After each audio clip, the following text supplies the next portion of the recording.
За өнөөдөр Мир Кристианет номынхаа 3 дугаар ном руу орж байна. 3 дугаар номон дотроо нэлийн хэдэн бүлэгтэй байж байгаа. Өнөөдөр 1-ээс 5 дугаар бүлгийг багтаагаад ярих санаатай байж байгаа тийм. Тэгээ 3 дугаар номны гарчин гэвэл Христэд итгэгч хүний зан үйл. Христэд итгэгч хүний ер нь ёс суртахуун, Христэд итгэгч хүний зан үйл ямар байх ёстой юм бэ гэдгийг хэлж байгаа шүү тийм.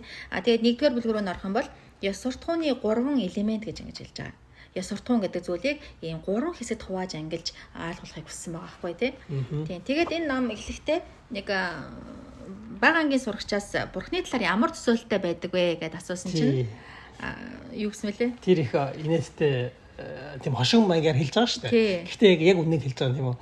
Яг гэхээр тэр хөөхд бол юу гэж хариулсан гэхээр Бурхан бол тийм ээ хэн зугаатай сайхан байна гэж харж хайж агаад олохороо зогсоох гэж оролдог тийм нэг юм байхаа гэж бодож байгаа шүү. Тэгээд яагаад гэвэл ёс суртахуун гэдэг үгийг сонсох үедээ хүмүүсийн санаанд тийм бодол төрдөг байх гэж байна. Тэрнээс алдаа хайж байдаг юм шиг харагдаж байна. Одоо яг тийм алдаа хайхаас гадна бас нөгөө хэмжээ хязгаар лимит тогтоогод өчтдөг тийм ээ. Хүмүүс бол нэг тааваараа үргэлжлүүлэн илүү зугаатай баймаар байдаг боловч гэтээ дотроос нь заавал ингэж болохгүй штэ хэтэрлээ гэсэн нэг тийм дуу хоолой байгаад тэгээд тэр өөрийнхөө нэг дэндүү зугаатай дэндүү жоохон хитэрж байгаа байдлаа зогсоохоос аргагүй болдог штэ. Тэгэхээр тэрийг бол ёс суртахуун гэдэг зүйл дотроос тийм үүрэг гүйцэтгэж байгаа штэ.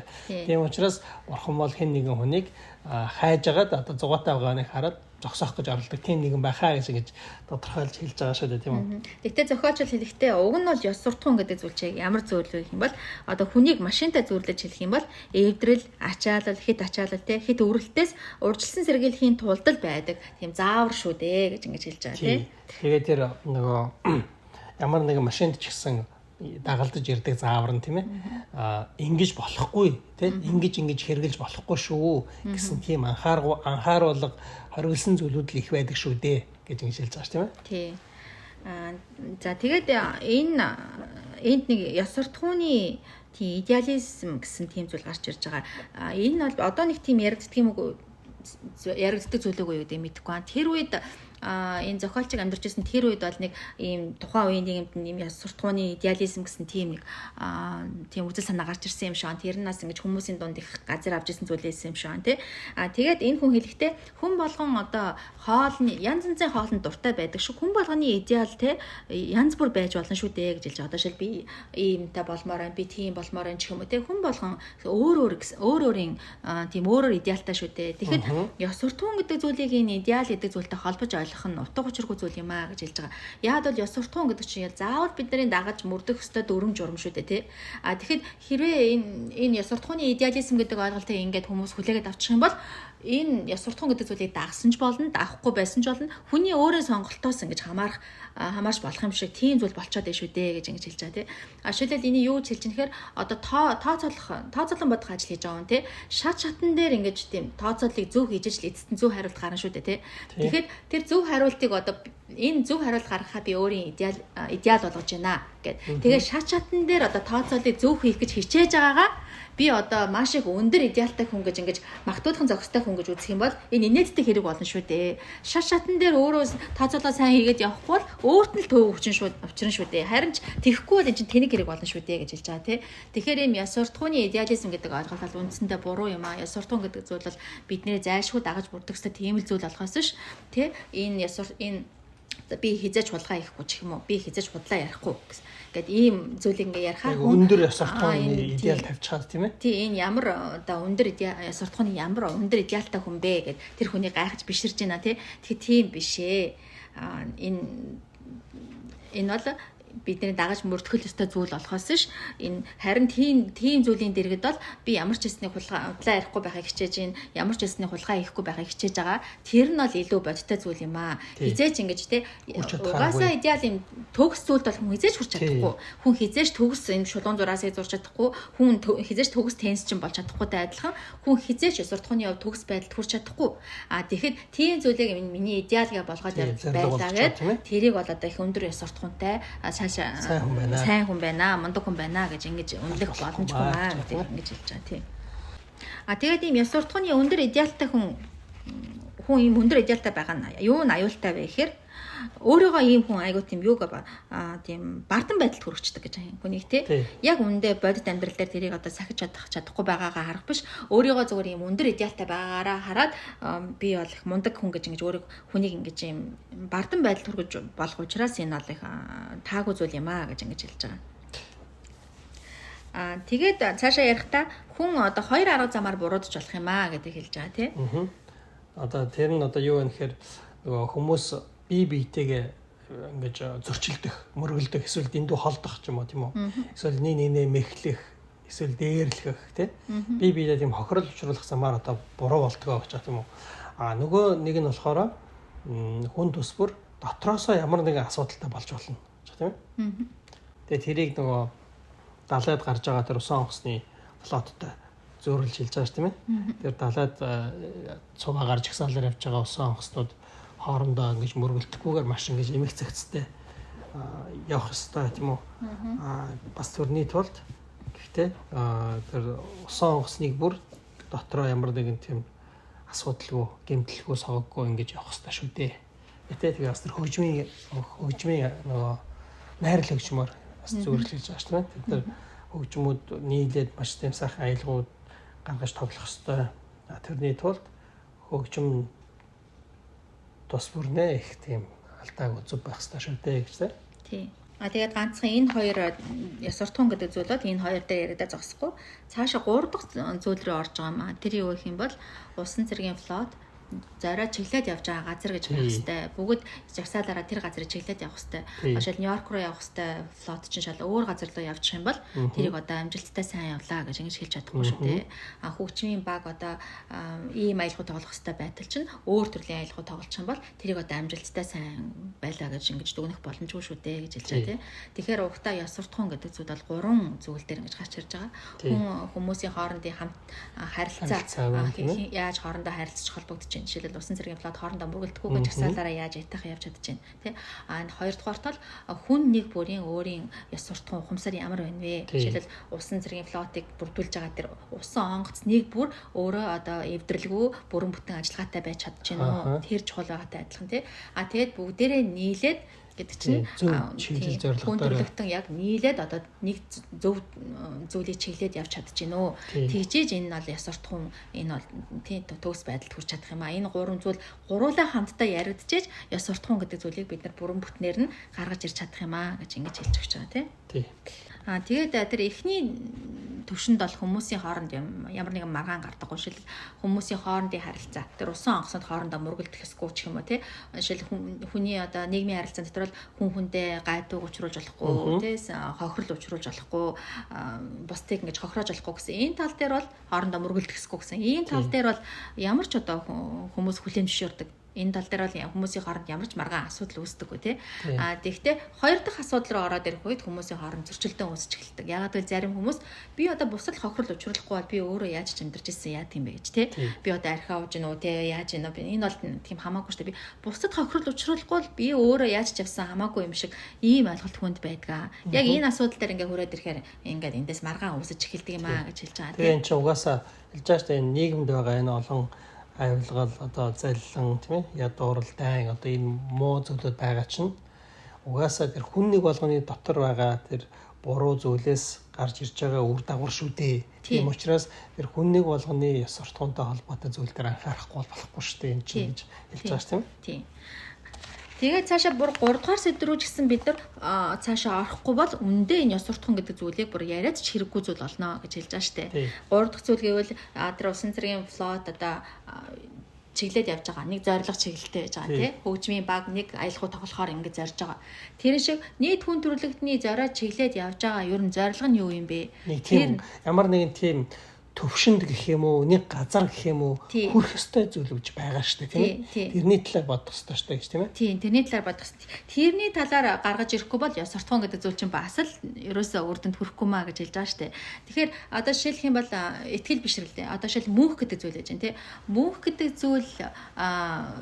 зүйл байгаа гэдгийг мэдээд тэр мөнх гэдэг зүйлийг зорилгоо болгоод явж байгаа нийгэм байх юм бол тэр нийгмийн харилцаа огт өөр байна шүү дээ гэж хэлж байгаа. Жишээлх юм бол одоо даалхан жил хэрэг одоо мөнх гэдэг зүйл байхгүй даалхан жил амьдраад одоо дуусах хүн байлаа гэх юм бол тэр нийгмийн харилцаанд тэр цаашаа өвчнөө 1000 жил үргэлжлээд явах тэр төр засаг нь илүү чухал болно шүү дээ. Тийм ээ. Яг бол тэр хүн ерөөсөө 70 жил амьдрал ингээд дуусах учраас цаашаа үргэлжлээд явах тэр төр засаг нь илүү чухал болно. Нийгмийн тогтолцоо. Нийгмийн тогтолцоо нь илүү чухал болно. Тэгэхэд 70 жил амьдрал дуусахгүй цаашаа мөнх зүйлийг чиглээд явж байгаа байх юм бол энэ газар дээр нэг 70 жил байх тэр төр засаг нь 70 жил тэр хүнийг ингээд тэр хүнд хамааралтай байх төр засаг нь тийм чухал зүйл болж чадахгүй шүү дээ. Яг л цаашаа мөнгө гэсэн зүйлийг зорио явж байгаа учраас тийм. Хүн илүү чухал болно. Хүн илүү чухал болно шүү дээ тийм. Тэгэхээр эндээс ахуулаад ингэж энэ ёс суртахууны харилцаа ингэж нөлөө үзүүлж байгаамаа гэж хэлж байна. Тэгэхээр нэгэсэндээ юу гэж хэлж байгаа гэхээр орчлон ертөнцийн талаарх тэр хүн болгоны өөрөөр итгэл үнэмшилтэй байгаа нь өөрийн тэр зан үйлийг бий болгож байгаамаа. Энийг бас ингэж олж харж гаргаж ирэх хэрэгтэй гэж хэлж байгаа шүү дээ. Тийм учраас юм зүйлийг ярьж байгаа тийм ээ. Тийм. Тэгэхээр яг өнөөгийн байдлаар бол ёс суртахуун гэдэг зүйлийг ерөөсөө нийгмийн харилцаа, хүмүүсийн хоорондын харилцааны зүйл юм шиг л ингээл нэг нэгэндээ тохирол учруулахгүй бол ингээл бараал хамаагүй юм шиг хүн бодоод яваад байгаа боловч энэ ёс суртахуун гэдэг зүйлийг нэгэнтээ яриа гэж бодож байгаа бол бүр үндсээр нь ярих юм бол эн чинь хувь хүний өөрийн ёс суртахуун тэр нийгмийн ёс суртахуунаасаа илүү чухал. Цаашаа яваад ингэх юм бол итгэл үнэмшил те юуг зорилгоо олгоод явж байна те гэдэг нь бүр энэ ёс суртахуунд чинь бүр үнцээр нөлөөлөх зүйл юм аа гэдгийг гаргаж ирж хэлж байгаа шүү дээ. Одоо тэгээд яриад жишээлбэл би бусдад төвөгдөхгүй болоо биш үү? Би өөрөө гэр орондоо ч юм уу ганцаараа яаж ч те юугаа эдэлж хэрглэж юугаа үлдэж явах нь ямар хамаатай энэ чинь нийгэмд бол хоор хөрөл учруулахгүй шүү дээ гэсэн тийм үзэл ойлголт жишээлбэл хаанаас бий болж гарч ирж байна гэхээр тийм бурхангүй тийм үзлээс бий болж байгаа шүү дээ. Гэтэл хэрвээ одоо бурханд буюу тэр бүтээгчд итгэдэг намайг хэн нэгэн оюун ухаантай нэгэн намайг хүч чадалтай нэгэн бүтээсэн тийм ээ. Тэгээ миний энэ дотор нь амьдарч байгаа энэ бие бол зөвхөн миний мэдэх, миний эрхийн дагуу байх ёстой бие биш. Энэ бол би хэн нэгэн намайг бүтээсэн нэгнээс нөгөө түрээсэлж авч амьдарч байгаа тэр жинхэнэ эзэн гэж байгаа тийм үү. Тийм учраас тэр өөрийнхөө биед хэрхэн хандах вэ гэдэг дээр тэр хүн анхаарч эхлэв шүү дээ. Би бас хамаагүй ингэж би хордуул янзын буруу зуршилтай амьдрах нь эргээд эцэстээ тэр надад тэр биеийг зээлдүүлэгч тэр эзэн тэр бүтээгчийн өмнө би хариуцлага хүлээх биш үү гэсэн тийм ухамсар орох учраас ер бол ёс суртахуунд шууд нөлөөлж байгаа зүйл шүү дээ гэж хэлж байгаа тийм ээ. Тийм. Тэгэхээр энэ намын сэдв нь өөрөө энэ Христэд итгэж хүний ёс суртахуун гэж хэлж байгаа шүү дээ. Тэгэхээр итгэж хүний ёс суртахуун, үйл итгэж хүний ёс суртахуунаас угтаа тис өөр байхаас аргагүй болчихж байгаа шүү дээ. Энэ чинь тийм. Жишээлбэл альдрууны одоо тэр хүн би бусад хохирол учруулахгүй болоо юм шүү. Би энэ чинь би өөрөөрөө яаж ч амьдэрсэн явахтай архиуж бие ордуулноо, тамхи татноо энэ бол миний асуудал гэж хэлнэ шүү дээ. Тэгтэл Христэд итгэж хүний үзэл санаагаар бол энэ чинь яг миний өөрийн бие биш шүү дээ. Тэ? Энэ бол Бурханаас биднэрт өгсөн зүйл тийм ээ. Тэгэхээр энэ чинь би миний зүйл биш юм чинь би энэ биетэй дураараа харьцаж болохгүй шүү дээ. Тэгэхээр эндээс ахуулаад тэр ёс суртахууны төвшин өөрчлөгдөж эхэлж шүү дээ тий. Тэгээд мөнх байгаа гэж ингэж бодож байгаа хүн тий бас ирэх үед бид нар шүүлтэй байгаа гэдгийг бодож байгаа хүний энэ газар дээр амьдарч байгаа амьдрал ёс суртахуун нь ямар ах вэ те огт тийм зүйлийг мэдэхгүй байгаа хүний ёс суртахууны асуудал ямар ах вэ те тэгэхээр энэ хүний хэлж байгаа нь ёс суртахуун гэдэг зүйлийг ярмаар байгаа бол бүр шалтгааны те үндсийг харах үнсээс нь бид нар ярих хэрэгтэй юм а зүгээр нэг хоёр хүн хоорондоо л муудалцахгүй байвал тэгэл болоо энэ бол ёс суртахуунтай байх гэсэн асуудал ерөөсөө биш ээ тэр хувь хүн нэгдүгээр өөрөө чухал ээж нийгмийн харилцаанд зөв оролцсон хувь хүн чухал ахын тулд итгэл бишрэл те тэр нь илүү үндсэн зүйл нь хандлага харж байгаа өнцгөн тийм ээ би энэ биеийн эзэн мөн үү биш эсвэл зүгээр түрээсэлж амьдарч байгаа буюу намаа бүтээгч байгаа юу гэдэг тэр ихтгэл үнэмшлээс шууд хамаарж байгаа зүйл шүү дээ гэж хэлж байгаа тийм ээ. Тэгээ эндээс ингээ харахад ер нь Christian улс орнууд тэдний байгуулсан нийгмийг харах юм бол одоо жишээлбэл демократ ингээд харах юм бол хүнийг айгүй чухалчилж байгаа шүү дээ. Хувь хүнийг бүрий чухалчилж байгаа тий. Тэгэхэд одоо жоохон дарангуйлын нийгэмч гэх юм уу те ерөнхийдөө нэг тийм бурхангүй үзэлтэй одоо тийм үзэл суртал дээр ингэж одоо материалист үзэл суртал дээр ч гэх юм уу үндэс болгож байгуулагдсан нийгмийг харах юм бол хувь хүнийг чухалчилдаг шүү. Төр засаг те дарангуйлыг чухалчилж байгаа шүү те. Тоталитар болж байгаа тийм ээ. Тэгэхээр ингээ ялгаанд ингээ нийгэмч гэсэн ингээ жоохон багсгаар ингээ гарч ирж л байгаа байхгүй тийм байж байгаа тийм. Үндсэн одоо эхлэх цэгэнд бол тэнд байгаа шүү дээ гэж хүн сайхан ингэж хэлж байгаа шүү дээ. Тэгэхээр үндсэн эхлэх цэг нь бол хүний итгэлээс итгэл үнэмшилтэй болох. Итгэл үнэмшлээс хүний ёс суртахуун гэдэг зүйл чинь хамаарах юм аа гэж ингэж хэлж байгаа. Тэгээ цаашаа 2 дугаар бүлэг рүү орж байгаа тийм ээ. Энэ 3 дугаар номныхоо 2 дугаар бүлэг рүү орох юм бол үндсэн сайн чанарууд гэж мэж гарч дамжуулсан те. Тэгэн дээр сайн чанар гэж орчуулдаг байгаа тийм ээ. Virtue гэдэг үг байгаа шүү тийм үү. Тийм. Энэ бол тэгээ ингээд номын унших юм бол дандаа нөгөө ардталтаа англи хэлний дээр байгаа үгийг ингээд давхар тавиад явчихсан байгаа шүү тийм ээ. Номын унших юм бол хүн илүү сайн болох байхаа. Тэгээд үндсэн сайн чанарууд гэдэг ингээд ярихдаа нийт бол ер нь одоо яг мэрэгчлэтнүүдийн одоо үзэж байгаагаар 7 сайн чанар гэж байгаад байгаа маа гэж хэлж байгаа. 4 нь бол одоо кардинал сайн чанар, үндсэн сайн чанар тий. Бусад 3 нь бол теологийн сайн чанар гэж хэлж байгаа. Үндсэн 4 чанар бол ерөнхийдөө хүмүүсийн мэддэг тийм үндсэн 4 сайн чанар. Теологийн сайн чанар гэдэг нь бол ер нь Христ итгэж хүмүүс илүү хамааралтай тий. Тэрийг бол дараа тусад нь авч үзнэ гэж хэлж байгаа шүү дээ. За тэгээд тэр 4 чухал сайн чанарыг бол хийж хэлж байгаа тийм ээ. Чадвар гэж хэлж байгаа тийм ээ. Ялгах салгах чадвар. Ямар нэгэн зүйлийг ялгах салгах чадвар, prudence гэж хэлдэг шүү тийм үү. Тэгээд өөрийгөө захирах байдал гэж байгаа. Тэгээ шудраг ёс тийм ээ. Тэгээд тэсвэр хатуучл гэж ийм 4 сайн чанар гэж хэлж байгаа тийм ээ. Үндсэн.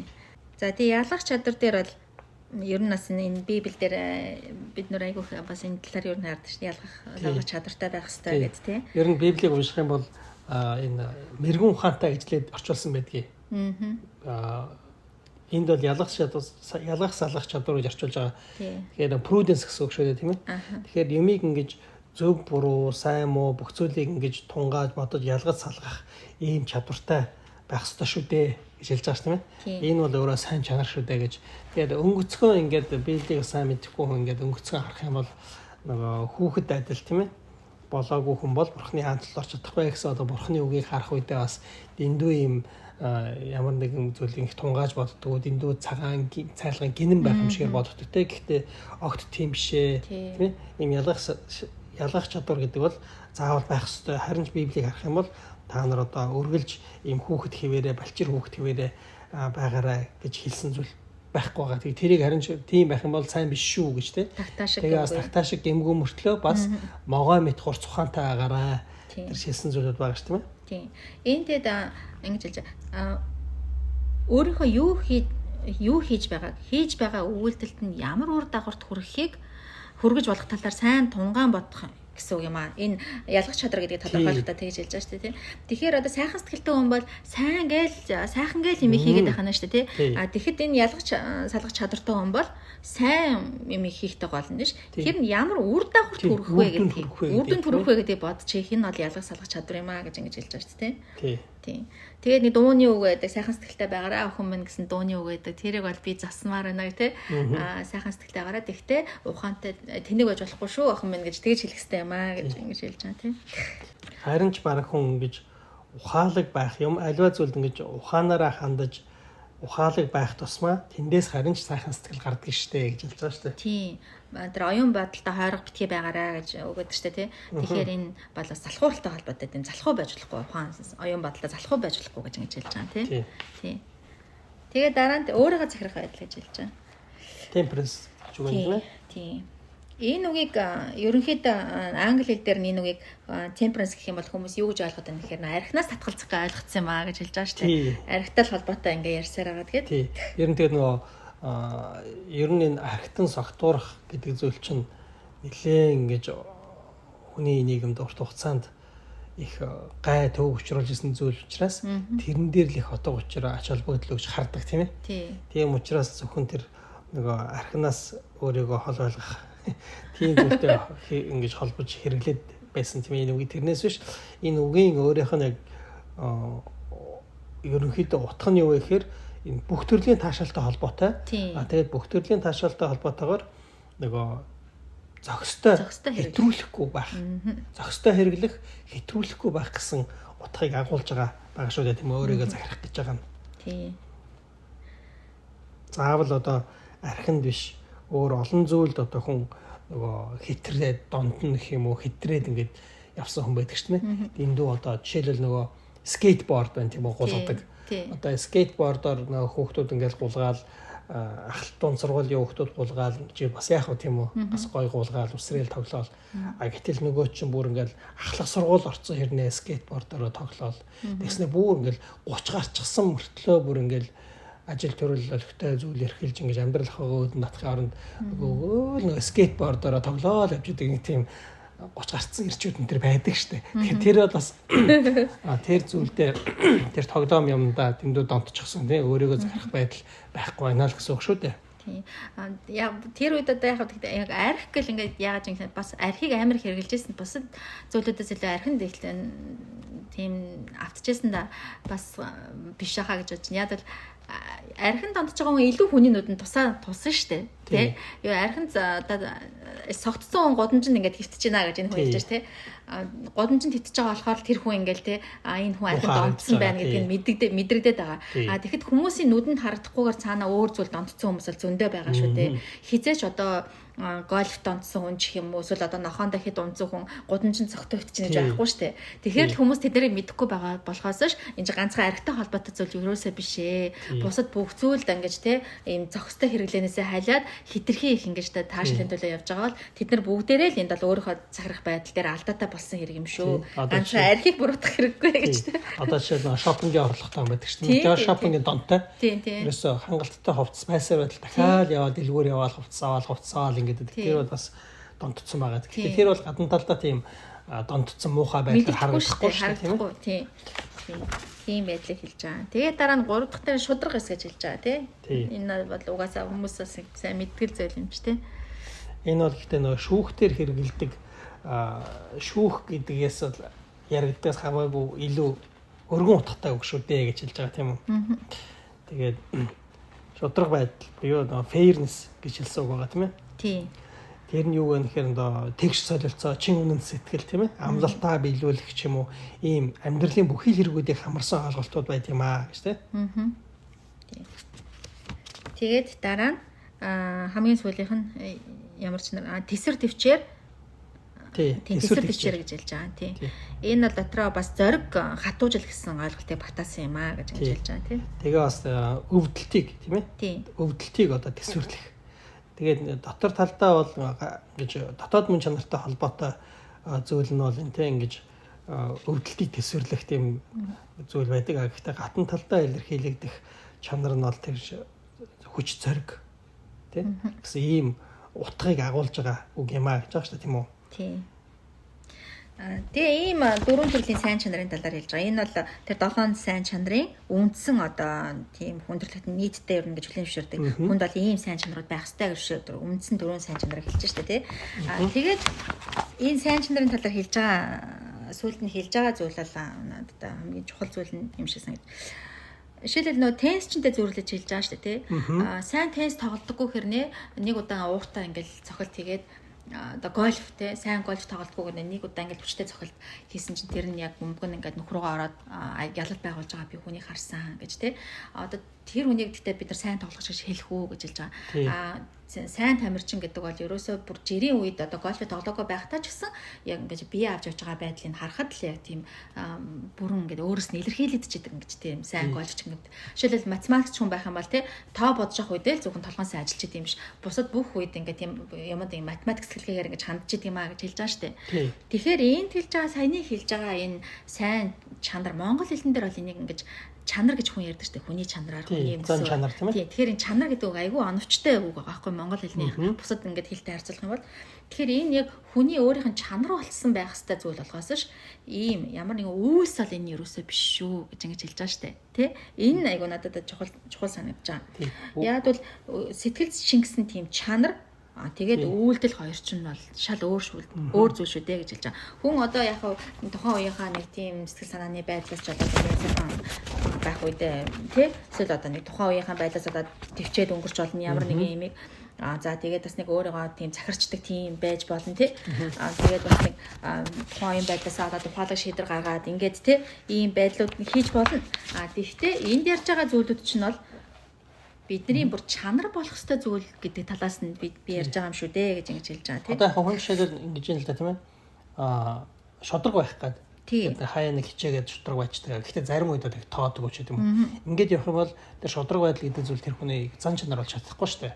Гэтэл тууштай үргэлжлүүлэн нэг хэрэгүүд дээр шодрог байгаад хичээгээд ингээд явж итэл тасалжуулагдаад тийм. Тэгж итэл нөгөө шодрог байдал гэдэг хүн зүйл чинь тэр хүний бүр зан чанар болж байгаа байхгүй юу? Тий. Зан чанар болж байгаа гэдэг чинь тэр хүн бүр цаашдаа бол нөгөө тэгж шудраг байх юм уу те тэр зүйлээ үйлдэж явахдаа өөрөөр дуртай. Тий. Бүр автоматар тэг шудраг байдаг. Тийм болж байгаа тогтож байгаа тийм зан чанарыг хэлж байгаа шүү дээ. Тэр хүсээгүй бодсон бодоогүй бүр шууд тэр хүнээс тийм шудраг байдал гарч идэг. Тэр хүн дотор бүр шингэсэн тийм чанар байхыг энд хэлж байгаа шүү дээ гэж ингэж хэлж байгаа тий. Тэгээд одоо шил ямар нэгэн зүйлийг одоо шудраг зөв хийсэн байлаа гэх юм бол энийг бол хэрэг ийм зүйлүүдийг энэ сайн чанаруудыг шудраг байдал хүний үйлдэлтэй холбоол хүн ойлгочих юм бол энэ бол ерөөсөө тийм өргөөжтэй зүйл биш гэж хэлж байгаа. Энэ нь айгуу чухал. Яг л хүн ер нь үйлдэлтэй л холбож ойлгодог шүү дээ. Ямар нэгэн тий би ингэж хийсэн юм чинь гэж тухайн үйлдэлэл бодоод байна ухээс ш би яг өөрөө шудрах хүн юм уу гэж тий тэгж хүн боддгоо шүү дээ. Би тэрийг айгуу шудрах хийсэн ш. Би энийг ингэж зөв хийсэн ш гэж. Тийм л зүйлийг бид нар бодоод байна ухээс ш тэр тухайн үеийн ганц үйлдэл бол ерөөсөө бид нарыг тэгж зөвтгөж хүмүү буруутгах чадахгүй шүү дээ. Тэр зөв нэг зөв хийх гэж хичээж байгаа байдлын улмаас бидний тэр зөв шудраг гэдэг зүйл тогтож гин үгүй юу гэдэг нь л чухал болохоос ш.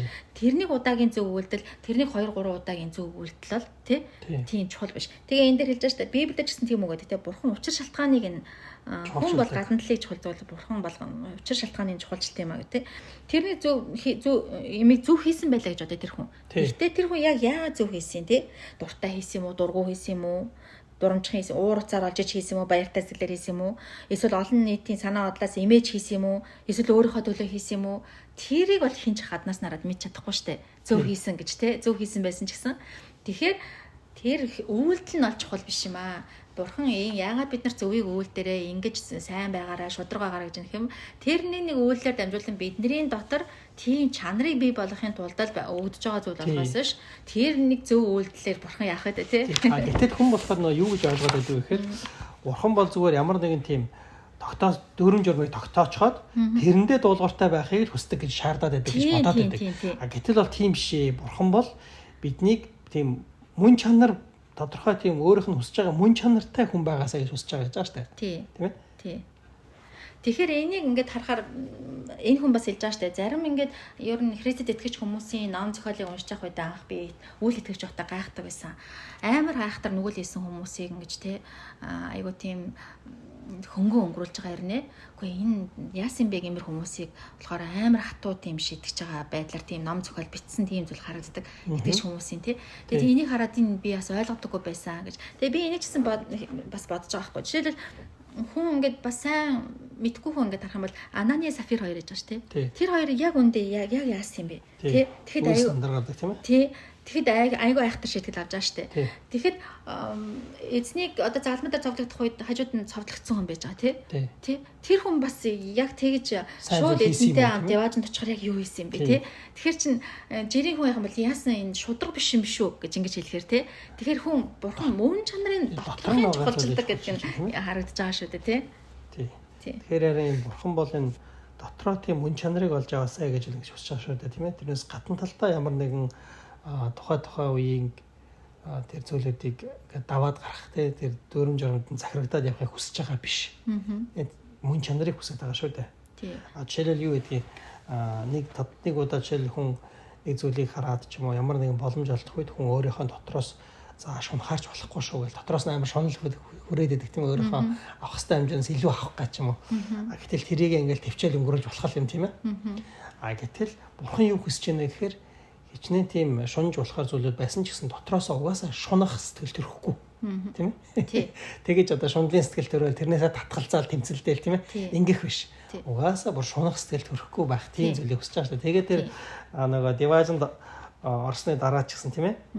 Хэрвээ хүн одоо өөрийнхөө тэр зан чанар нь нэрээ солигдоогүй байх юм бол бурхны тэр байгуулж гисэн тэр сайхан орон газар тэр дивайжин гэдэг зүйл тэр хүнд бас аз жаргал болж үгүй юу гэж хэлж байгаа шүү тийм үү. Хүмүүс диважин гэдэг зүйлийг хувьдаа өөр төсөөлөд байгаа байхгүй те өөрийнхөө хэмжээнд төсөөлж байгаа. Тэгэхэд одоо шилээд дотроо байгаа яг шунхаарах те дотроо байгаа хормоо санаагаа шийдэж чадаагүй хүн за тэр диважинд одоо ингээд оччлоо гэж төсөөлөө л да тий. Тэр хүн бол өөрөөгөө тэгтээ би диважинд очно гэж төсөөлж болно. Яагаад гэвэл би ямар ч байсан гаднах үйлдэл хүн бодно шүү тий. Ямар ч байсан би ингээд өглөг үйлддэг ч юм уу тий. Ямар ч байсан би ингээд бас хүлэн шуурдаг тий. Бүхний хүлэн шуурд би ингээд ийм дээр би ингээд төвчээд явж байгаа. Ямар ч байсан би зөвийг үйлдээд явж байгаа. байгаа гэдэг. Ноцтой алдаа гаргаагүй. Ноцтой алдаа гаргаагүй чинь би Деважинд л очно гэж хүн бодно шүү дээ хөрхий. Тэгтээ тэнд тэр хүн Деважныг юу өсөлж байгаа мэдэхгүй. Тэгтээ тэр хүн Деважинд яваад очих юм бол тэндээс таашаал авч чадах уу? Тэ мөн чанар нь угаасаа солигдоогүй юм чинь тэр хүний тэр мөн чанартай тэр Деважингийн мөн чанар нийцэх үү? Тэ тэгэхээр чинь тэр хүнд тэр Деважин болж чадах уу? Тэ сайхан сэтгэл мэдрэмж тэр хүнд төрж чадах уу? Тэ тэгэхээр мөн чанараараа эхлээд өөрчлөгдөж Деважин тэр хүн Деважин шиг Деважин болох гэдэг шүү дээ. Ажрал үгүй шүү дээ. Тий. Тэгээд энэ дээрээс нөгөө нэг залбирдаг шүү дээ. Нөгөө нэг татар хураагч нөгөө нэг хуулийн багш хоёрын фарисей хүн хоёрын залбирал тий. Тэгээд би тань дарамны нэг өргөдөг би тэгтээ тэр удаа би энэ татар хураагч биш гэж хэлж байгаа шүү дээ. Тэгээд тэр хүн бол яг өөрийнхөө үйлдэлийг яриад байгаа шүү дээ. Үйлсээ яриад байгаа тий. Би ингэдэг гэж тий. Тэгтэл хэм бол татар хураагч бол мөн чанараа ярьж байгаа шүү дээ. Би ийм мохоо шүү эзэм минь намайг өршөөгөр гэж тий. Тэгээ өөрийнхөө мөн чанарыг нөгөө хараад бурхны шаардлагыг бодох үедээ айгу өөрийнхөө тэр мөн чанарч ихшиж тэр зүйлээсээ ингэж айгу ангижирмаар байгаа. Тийм сэтгэлээр бурханлоо ингэж хандаж цээжээ дэлсэж гэж байгаа шүү тийм үү. Тэнгэр өөд хар зүрхлэхгүйгээр цээжээ дэлсэж бурхан минь намайг өршөөгөрөө гэж хэлж байгаа шүү дээ. Гэтэл харин тэр хүн фарисей хүн биш харин тэр хүн одоо өршөөлөг авнаа гэж хэлж байгаа шүү дээ. За тэгээ одоо 3 дугаар бүлэг дээр нийгмийн ёс суртахуун гэдэг сэдвтэй байгаа тийм ээ.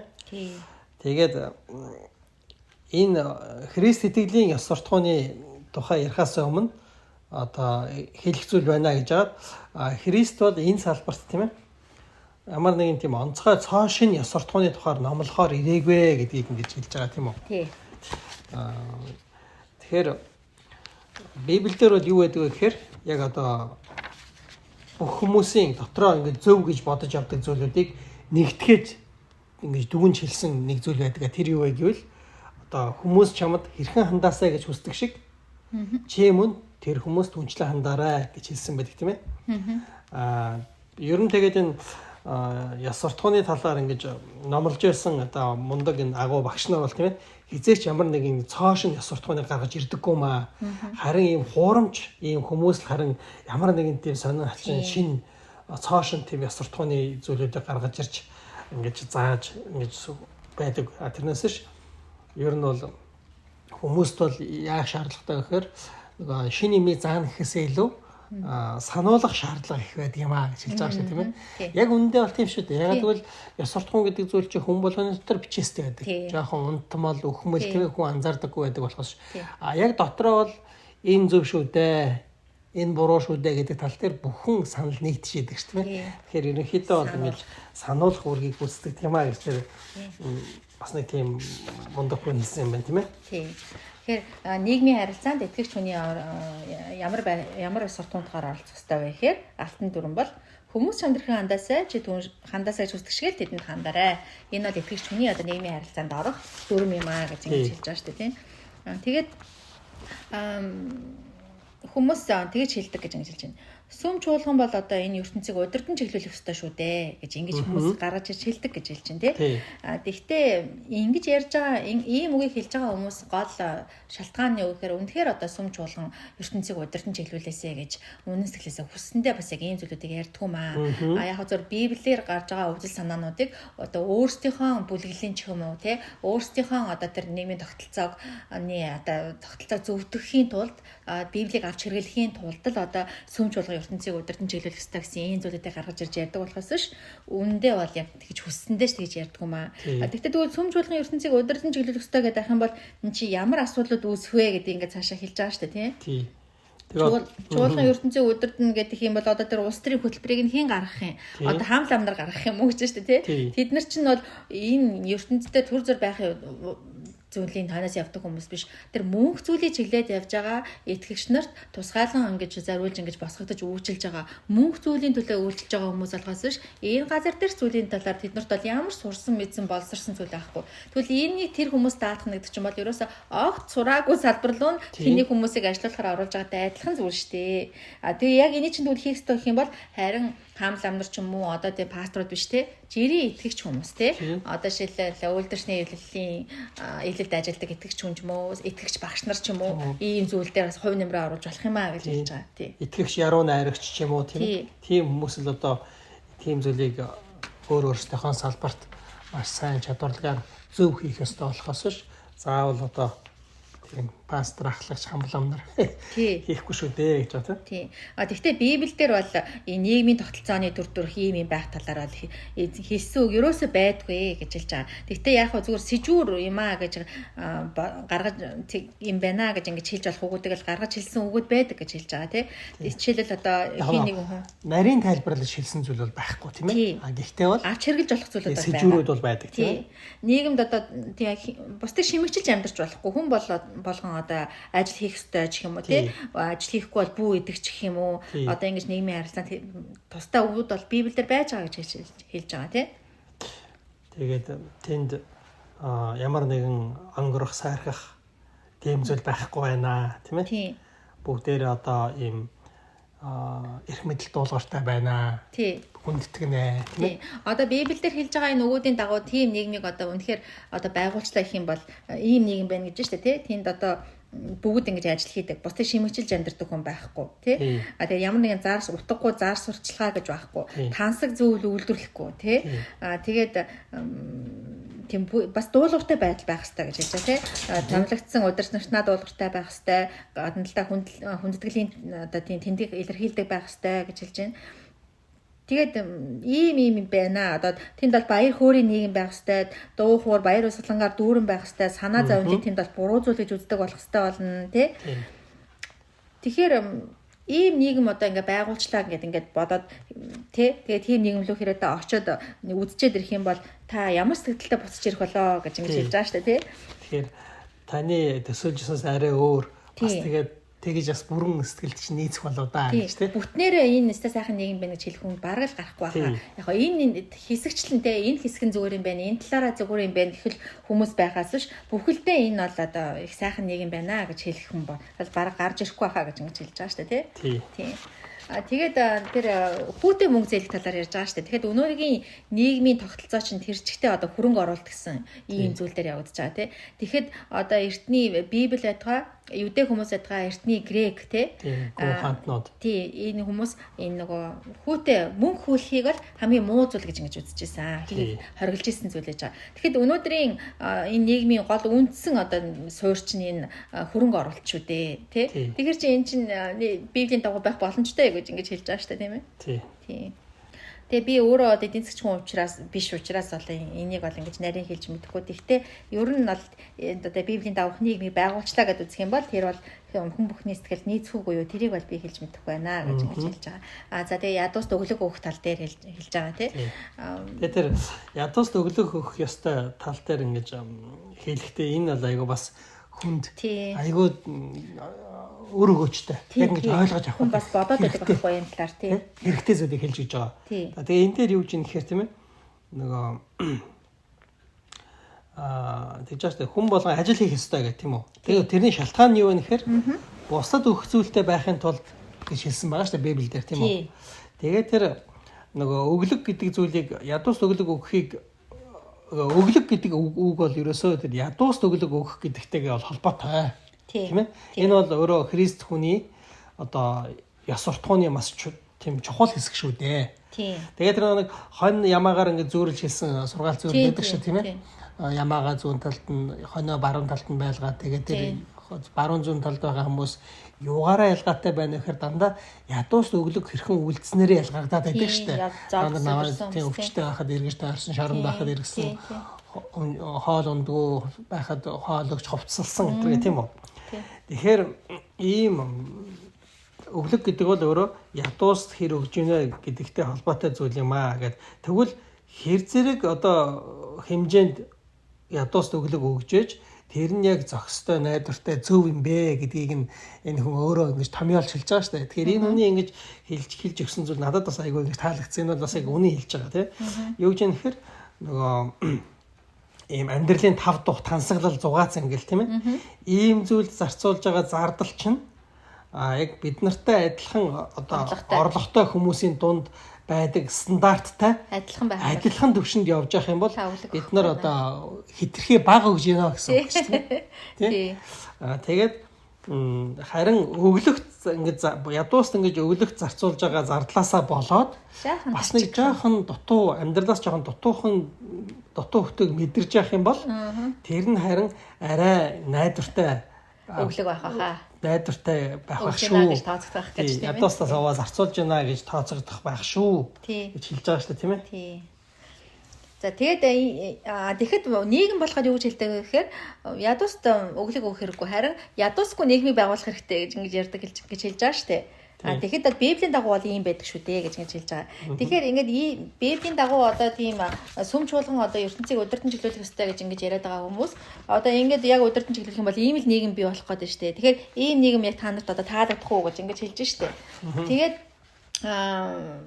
иймэрхүү ингээд нийгмийг ингээд харах юм иймэрхүү байна гэдээ ингээд хэлэх юм бол одоо зүүнний үзлийг баримтлагч нар гэж хэлж энэ ерөнхийдөө социалист маяг тийм социал маяг тийм үзлийг баримтлагдаг хүмүүс бол энэ яста харин ч дутуу хэлж ийн өшөө нэмээд хэлээд бай гэж хэлэх байх гэж хэлж байгаа тийм нөгөө тал нь болохоор энэ арай хэтэрнэ гэж ингэж хэлэх байхаа гэж хэлж байгаа. Тэгэхээр ийм хүмүүс бол одоо Библи дээрээс яг өөртөө зөвтгөх гэсэн зүйлийг л ингэж хайж байдаг болохоос ш ийм зүйлийг ярьж байгаа болохоос ш яг үүндээ үнэхээр Библийн дагуух нийгэм байгууллагаасаа гэж хүссэндээ бол ийм зүйлийг ярьдаггүй маа гэж ингэж хэлж байгаа тий. Тэгээд нөгөө иймэрхүү сэдвийг сонирхож байгаа шалтгаан нь тийм ээ. Тий. Нөгөө Христ итгэл энэ талаар юу гэж хэлж байгааг байна вэ гэдгийг сурч дагъя гэсэндээ биш. Зүгээр л нөгөө өөрсдийнх нь хариалагдж байгаа бүлэглэлийнх нь үзэл санаанд нь одоо дэмжлэг болох зүйл Библиэлд юу байна гэж ирж хайсандаа л энэ зүйлийг ярьж байгаа юм аа гэж тий. Тэгээд өөр чинь хэрхэн андаасаа гэж хүсэж чинь ч юм уу түншлэн ханд гэсэн энэ үгийг бол хүн амныхаа уншлаг болгож чадна. Тэгэхдээ бодит амьдрал дээр бол хүн энийг хэрэгжүүлж чадах уу гэж ингэж хэлж байгаа тий. Тэгээ би бурхныг хайрлахыг сураагүй цагтаа би бол хөршөө хайрлаж чадахгүй. Тэгээ бурхан дуулууртай байхыг сураагүй цагтаа би бас бурхныг хайрлахыг сурч чадахгүй. Тэгэхээр энэ бол энэ нийгмийн асуудлаас илүү дахиад буцаад энэ бол итгэл бишрэлийн асуудал руу л ирж очих хэрэгтэй байна. Тэр хувь хүнийг болгоны нөгөө төлөвшөлттэй холбоотой асуудал руугаа буцаад очно гэж тийм ээ. Тэгэхээр энэ ингээл бүр айгүй урт замыг тулах хэрэгтэй болчиход байгаа юм шиг санагдаж байна. Гэхдээ энэ хэдчний урт зам байсан ч гэсэн энэ бол бидний гэрт маань аваачих хамгийн дүүт зам юм аа уг нь бол гэж хэлж байгаа шүү дээ тийм. Тийм. Тэгээ энийг ингээд харж байхад нөгөө Матай ном дээр байгаа Тэнгэрийн хаанчлалтай холбоотой эзний хэлсэн дээр сургаалт зөвлөлөө бодогдож байгаа байхгүй юу. Энэ хүн ч гэсэн ингээд хэлж штэ та нарын сүм чуулган ертөнцийг удирдан чиглүүлэх хэрэгтэй гэдэг. Энэ газар дээр одоо нэг тийм Библийн дагуу тийм нийгмийн зөв тогтолцоо бий болчих юм шиг те сүм чуулган хичээх юм бол болчих юм шиг бодож чинь гэвч тийм биш шүү дээ. Яг Библийн дагуу байх юм бол ийм байна штэ гэж хэлж штэ те та нар хүсэхгүй байхаа бараг тэрэг гэж. Тэгэхээр Библиэл дээр ч гэсэн тэр Тэнгэрийн хаанчлалын талаар эзэн хэлэхдээ үүр цацж байгаа штэ те тийм даалт нууцлаг ажиглагдахаар байхгүй маа гэх. Тэгээд тэр өөр боловсрох цаг нь ч өөр, тэрийг хураах цаг нь ч гэсэн огт өөр энэ дэлхийдээ холбоотой биш те. Энэ мөнх зүйлийн талаар ярьж байгаа учраас тэгэхээр энэ яг тийм гэдгийг харуулж байгаа байхгүй те. Тэгээд яг нэг хэн нэгэн жирийн хүн ойн Тэнгэрийн хаанчлал ирчлээ гэж хэлж чадхааргүй байна шүү дээ. Тэр бол ажиглагдахаар байхгүй гэсэн шүү дээ тийм үү? Тий. Тэгээд дараа нь 4-р бүлэг рүү орж ин. 4-р бүлэг дээр ясвартхан болон сэтгэл судлал гэсэн сэдвтэй байгаа тийм ээ. Ерөнхийдөө дахиад хүмүүс мэдж байгаа. Гэхдээ яхав сануулад хэлэх юм бол ерөнхийдөө одоо энэ номны чинь гол агуулга нь бол ер нь Христ сэтгэл бишрэлийн эсрэг ингэж босож ирж тэр үед ингэж гарч ирж байгаа тийм үзэл санаанууд те тэр үед одоо сэтгэл судлал аягүй хүчтэй хөгжиж ирж ирсэн байж байгаа те философийн асуудлууд гэж байгаа тэр болгоныг л няцаагаад байгаа шүү дээ эргүүлээд энэ сэтгэл судлал энэ нийгмийн яс суртахуун гэдэг ингэ яриад байгаа бүх юм чинь эргээд их үнцэн дандаа Библиэтэй холбоотой юм шүү дээ гэдгийг л тайлбарлахын тулд л ийм зүйлүүдийг яриад яваад байгаа шүү дээ те тэгээ одоо болохоор энэ яс суртахуун биш сэтгэл судлалын талаар ингэж гаргаж хэлж байгаа тийм ер нь Христ сэтгэл бишрэл одоо ингээ хүмүүсийн яриад байгаа сэтгэл судлал гэдэг зүйл ер нь холбоотой юм уу гэж хэлж байгаа тий. Тэгээд энэ хоёр бол хоёулаа хүний төлөө байгаагаараа бол тий зорилго нь нэг тэгээд бас давхцдаг тий хоорондоо зөрчлөхөөргүй юмнууд байж байгаа. Гэхдээ нийгэмтэй хоёр огт өөр зүйл учраас энэ бол огт бас өөр зүйл юм аа гэдэг ингэж гаргаж хэлж байгаа. Тэгээ бас энэ талаар бид нар одоо мэдэх ёстой мэдлээ гэдэг мэдхэд юм илүүтэхгүй гэж тий. Ер нь яс суртахуун гэж юу вэ? Библиэлд хэлж байгаа зүйл юу вэ? Сэтгэл судлал гэж юу юм бэ гэх тээ. Ер нь тэгээд одоо ч гэсэн ер нь сэтгэл судлал гэдэг сэтгэл зүй гэдэг юм айгүй ингэж хүмүүсийн хүчтэй гэдэг чинь энэ сэтгэл судлал одоо ийм зүйлүүд Библиэлд зааж өгж байгаа зүйлүүдтэй ингэж байгаа холилдоо тий. Бараг бурханд мөргөж амьдрах амьдралаа амьдралаас илүү төр сэтгэл зүй зөвлөдөд хүмүүс их татагдчих орсон. Тэгж орох хандлага бас ажиглагддаг шүү дээ тийм ээ. Тэгэхээр энэ бас нэлээд хэрэгтэй сэдвийн талаар өгүүлж байгаа тийм ээ. Тийм. Тэгээд энэ хүн ингэж хэлж байгаа. Ёс суртахууны одоо зөв тий ёс суртахуунтай зөв сонголт хийхэд хүнд хоёр хүчин зүйл нөлөөлж идэх юм а гэж хэлж байгаа. Тий. Нэг нь бол сонгох үйлдэл гэж байгаа. Одоо энэ үйлдэлийг сонгох уу, би энэ үйлдэлийг сонгох гэсэн нэг нь сонгох үйлдэл. Харин нөгөө нь бол тэр сонголт хийж байгаа хүний сэтгэл зүйн асуудал юм а гэж ингэж хэлж байгаа. Одоо янз янзын сэтгэл хөдлөлч юм уу тий сэтгэл дотор байгаа импульс тий. Тэр нь одоо тэр сонголтыг хийх түүхий эдэн болж идэм а гэж байна тийм үү? Тий. Тэгэхээр сонголт хийж байгаа тэр үйлдэл бас тэр сонголт хийж байгаа хүний сэтгэл хөдлөл буюу тэр сонголт хийж байгаа хүний дотор байгаа түүхий эд гэж хэлж шүү дээ тий. Тэгэхээр энэ түүхий эдийг бас хоёр янз дотор нь хувааж болох юм а гэж хэлж байгаа. Нэг нь болохоор одоо тийм хэвийн нормал одоо хүн болгонд одоо байдаг тийм ердийн мэдрэмжүүдээс бүтчихэдэг тийм ээ. Тэр сэтгэл хөдлөлүүдээс хангаж хамаарат хүн ямар нэг үйлдэлээр сонголтоо хийж идэг. Гэтэл бас өөр бас ингэж сонголт хийхэд нөлөөлдөг түүхий гэж байгаа. Тэр нь юу вэ нэхэр одоо 70 тухамсар гэж хэлдэг тийм ээ. Нэг ясандаа нөгөө хэвийн бус. Хэвийн бус тийм ээ. Урд нь 70 тухамсарт нь ямар нэгэн зүйлд гэж буруу болсноос болж үүссэн тийм эмгэг. Ёс бус мэдрэмж тийм ээ. Зүй ёсны одоо тийм бус мэдрэмжүүдээс мэдрэмжүүд байдаг тийм ээ. Тэр нь одоо ингэж сонголт хийхэд аяг хүчтэй нөлөө үзүүлдэг гэж байгаа шүү дээ. Тий. Тэгэхээр сэтгэл судлал гэдэг зүйл юун дээр нөлөө үзүүлж чадах вэ гэхээр энэ хоёр дахь зүйл дээр нөлөө үзүүлж чадах юм а гэж хэлж байна гэж байгаа шүү дээ тий. Тэгэл яс уртхундаа зөв сонголт хийхэд хоёр хүчин зүйл байгаа гэж хэлсэн шүү дээ аль руу. Нэгдүгээрх нь бол тэр сонголт хийх үйлдэл хоёрдугаарх нь бол тэр түүхий эд юм а гэж хэлж байгаа тий. Түүхий эдэн дотор хоёранц хэвийн бус гэж байж байгаа. Хэвийн бус гэдэг нь бол ямар нэгэн одоо айхтар үйл явдлаас ч юм уу ямар нэгэн амараас ямар нэгэн юмнаас болоод тэр хүний дотор ингээ эмгэг үүсчихсэн тий. Трама гэж ярьдаг шүү дээ тий. Тийм юмнууд үүсчихсэн байх юм бол тэрэн дээр бол сэтгэл судлал ажиллаа хийж чадна гэж хэлж байгаа. Тэрийг бол өөрчилж чадна, эмчилж чадна тий. Ер нь бол сэтгэл судлал гэдэг юм чинь тэр хүний сэтгэл зүйд одоо ёс бус байдлаар ингэж бий болж үүссэн эмгэг сэтгэл зүйн эмгэгийн эмчлэх үүрэгтэй зорилготой тийм зүйл шүү дээ тийм ээ. Тийм зүйлийг бол эмчилж чадах юм аа гэж хэлж байгаа. Тэгээд за тэгвэл энэ тийм 70 тухамсарт бий болсон тийм хэвийн бус мэдрэмжүүд гэж юу вэ гэх юм бол одоо тийм гинт тийм амар гинт ямар юмнаас айдаг ч юм уу тий. Даалзнаас ч юм уу эсвэл муур зурнаас амар айдаг ч юм уу тий. Одоо шил эмэгтэй хүн эрэгтэй хүн татаж явах юм бол тэр бол хэвийн мэдрэмж тий. Тэгэхэд эрэгтэй хүн эрэгтэй хүн татаж явах юм бол тэр бол хэвийн бус мэдрэмж хоёр дахь мэдрэмжд орно гэж шүү дээ тий. Тэгэхээр ийм тийм согогтой тийм мэдрэмжүүдийг одоо ингэж тэр хүнтэй ярилцаж тий ингээд тэрийг бол эмчлэхэд бол сэтгэл зүйн ч нарын бол үүрэг байгаа гэж хэлж байгаа. Тэгвэл сэтгэл судлал юунд нөлөө үзүүлж чадахгүй вэ гэх юм бол тэр ёс суртахууны сонголт хийхэд бол тий тэр нөлөө үзүүлж чадахгүй маа. Түүхий эдийг нь одоо эдгээр эмчлээд хичнээн сайн түүхий эдийг тэр хүний дээр бий болгож өгсөн ч гэсэн тэр түүхий эдийг өөртөөгаа сайн түүхий эдийг ашиглаад ямар сонголт хийх вэ гэдэг нь тэр хүний өөрийн ухамсараас шалтгаалж идэг зүйл учраас энэ дээр бол сэтгэл судлал ямар ч үүрэг гүйцэтгэж чадахгүй маа гэж хэлж байгаа шүү дээ. Тэгээд одоо нөгөө дайнд явсан 3 хүний талаар хэлж байгаа тий. Тэгээд тэр жишээлбэл одоо нэг хүн аягүй ихт ингэж айдас татдаг тийм ээ айдаг. Тий, гал хүснээс айдаг тий. Тэрнээсээ болж нэг айгуу тэгж буруу юунуудыг хийдэг. Буруу үйлдэл тийм хийдэг тийм ээ. Сонголт хийдэг. Тийм байлаа гэж бодоход тэр хүнийг жишээлбэл нөгөө сэтгэл зүйч, эмч одоо тийм ээ. Тэгэж их одоо галч юм уу ямар нэгэн тийм зүйлээс цочирж айхааргүй болгож эмчилж өглөө гэхэд эргээд тавихад тэр хүн хэдийгээр ингэж айхааргүй болсон байсан ч гэсэн тэр хүнээс бас сонголтоо хийж ямар үйлдэл хийх вэ гэдэг тэр юу нь бол өөрт нь үлднэ гэх тийм. Нэг нь бол би одоо ингэж айхааргүй болсон тийм учраас би одоо эр зоригтой байж их орныхоо төлөө одоо үүргээ биелүүлэн чих юм уу? Тийм сонголт хийж болно.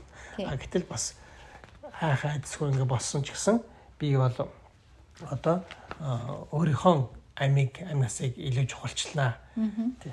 Гэсэн ийм сонголтыг хийж тий яаж одоо бусдаас өөрийнхөө үннийг тийм ээ илүү ухаалгаар нууж чадах вэ гэдгийг ингэж сайхан байлцсан. Тэгэж харагдана гэж тий ингэж тийм сонголт хийх зүйл дээрээ бол тэр сэтгэл зүй нөлөөлөхгүй шүү дээ. Нөлөөлөхгүй гэж хэлж байгаа тийм үү? Тийм.